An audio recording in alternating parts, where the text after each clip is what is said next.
හොඳයි ආයුබෝවන් සියලුම දෙනාට අපි මේ වීඩියෝ එකකින් කතා කරන්න යන්නේ 11 ශ්‍රේණි ළමුන්ට ඉතා වැදගත් වෙන ව්‍යුති අඩු කිරීම කියන කොටස අගු ගණක කොටසේ.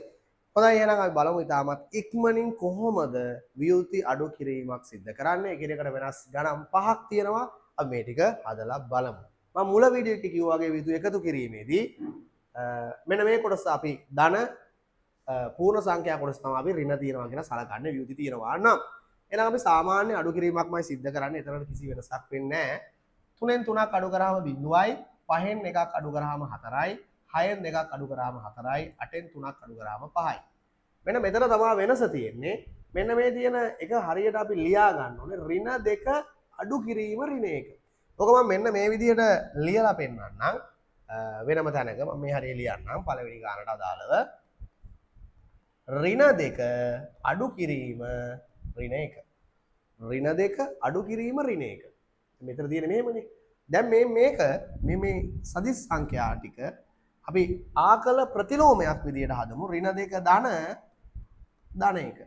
මේක අපි 8 ශ්‍රේණිය ඉගෙන ගන්නවා ආකල ප්‍රතිලෝමයක් විදියට හදාන්න. ඒක නැත්තම් ඔබට පුළුවන් ක්‍රමෙට මේක හදාන්න. එතකොට ඍණයි ධනයි මොකද වෙන්නේ? අඩු වෙනවා. එහෙනම් උත්තරය ඍණ 1යි. අන්න එහෙනම් අපිට මෙතන ලැබෙනවා ව්‍යුති 1යි කියලා. ඊළඟ ගාන 3න් 1ක් 2යි 6න් 3ක් 3යි 5න් 2ක් 3යි 2න් 1ක් 1යි මෙන්න ඍණ 1 මෙතන මතක තියාගන්න. දැන් මෙතන මේ තියෙන්නේ ගණිත කර්මය, මේ තියෙන්නේ ධන 2 ව්‍යුති නෙමෙයි.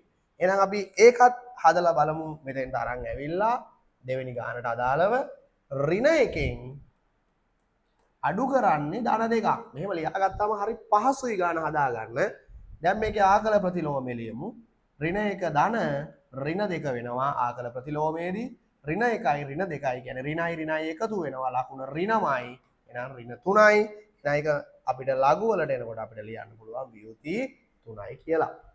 අපි යන් ඊළඟ ගානට 2න් 2ක් 0යි 5න් 3ක් 2යි 7න් 6ක් 1යි 8න් 9ක් බෑ. මෙන්න හොඳ කොටසක් මෙතන එනවා. ඔයාලට මතක තියාගන්න වෙනවා. දැන් අපිට එහා පැත්තෙන් මෙතෙන්ට ගන්න බෑ. ගන්න බැරි හේතුව තමයි මෙයා ඍණ මෙයා ධන. ඒ නිසා අපිට දැන් මෙතෙන්ට ගන්න වෙනවා එක්කෙනෙක් මේක අඩු කරන්න නම්. අන්න එතනදී පොඩි උපක්‍රමයක් අපි පාවිච්චි කරනවා. මෙන්න මෙතන අපි ලියා ගන්නවා ඍණ 1 සහ ධන 1. ඍණ 1යි ධන 1යි ලියාගත්තාම බිඳුවයිනේ. ඍණ 1යි ධන 1යි කියන්නේ බිඳුවයි. බිඳුවක් ලියාගත්තට වෙනසක් වෙන්නේ නැහැ සංඛ්‍යාවට. ඒ ධන 1 ඊට පස්සේ අපි මෙතෙන්ට ගේනවා. එතකොට මෙතන 8 නෙමෙයි 18 බවට පත් වෙනවා. එහෙනම් 18න් 9ක් 9යි. එතකොට මෙතන ඍණ 3 නෙමෙයි. මොකද මේ ඍණ 1යි ධන 1යි ලියාගත්ත එකේ ධන 1 එහා පැත්තට ගත්තා. එතකොට මෙතන ඍණ 1 ඉතුරුයි. එතකොට මෙතන ඍණ 3ක් තියෙනවා. ඍණ 3යි ඍණ 1යි කියන්නේ ඍණ 4යි. එහෙනම් මේක අපි ලියාගමු තුන්වෙනි ගානේ. මෙන්න මෙහෙම ඍණ 4 අඩු කිරීම ඍණ 2 ඍණ 4 ධන 2 අපිට ලැබෙනවා ඍණ 2යි. ඒ කියන්නේ අපිට මෙතන එනවා ව්‍යුති 2යි. එහෙනම් අපි යනවා ඔහොමම ඊළඟ ගානට 3න් 1ක් අඩු කරාම 1යි 5න් 3ක් අඩු කරාම 2යි 6න් 8ක් බෑ 16න් 8ක් අඩු කරාම 8යි 2න් 9ක් 1න් 9ක් අඩු කරන්න බෑ. අන්න එහා පැත්ත දැන් ගන්න බෑ හේතුව එතන නැති නිසා මොකද බිඳුවක් තියෙන. ඉස්සල්ලා ඍණ තිබුණ නිසා ගන්න බැරි වුණා. දැන් බිඳුවක් තියෙන්නේ. එතනදිත් අපිට පුළුවන් මෙතන ලියා ගන්න ඍණ 1 සහ ධන 1. අරගෙන අපි මෙතෙන්ට ගන්නවා ධන 1. එතකොට මෙතන 11ක් වෙනවා. අන්න අපිට උත්තරේ ලැබෙනවා 11න් 9ක්. එතකොට 2යි.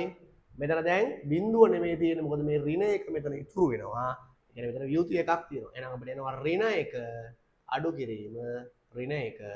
මේකේ ආකල ප්‍රතිලෝමය ලියා ගත්තොත් ඍණ 1 ධන 1. එතකොට අපිට ලැබෙනවා 0.0. ඊළඟ ගාන 3න් 1ක් අඩු කරාම 2යි 6න් 1ක් අඩු කරාම 5යි 5න් 2ක් 3යි 8න් 9ක් බෑ එහා පැත්තෙන් ගන්න වෙනවා. පුරුද්දට එහා පැත්තෙන් ගන්න තු ඍණ 1යි ධන 1යි ලියන්න එපා.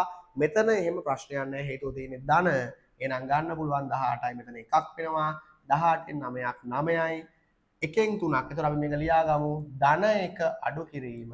මෙතනක් තියෙන්නේ ධන 3.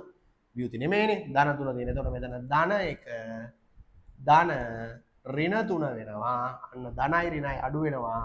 වැඩි සංඛ්‍යාව ඉදිරියේ තියෙන ලකුණු උත්තරයට එනවා ඍණ 2යි. ඒ කියන්නේ මෙතෙන්ට ව්‍යුති 2ක් එනවා. එහෙනම් මෙන්න එමයයි එකිනෙකට වෙනස් ගණන් කීපයක් මම ගන්න සංකල්ප කීපයක් මෙතන තියෙනවා. ඉතින් තව තවත් මේක හදලා ප්‍රැක්ටිස් කරලා බලන්න ව්‍යුති අඩු කිරීම සම්බන්ධයෙන්.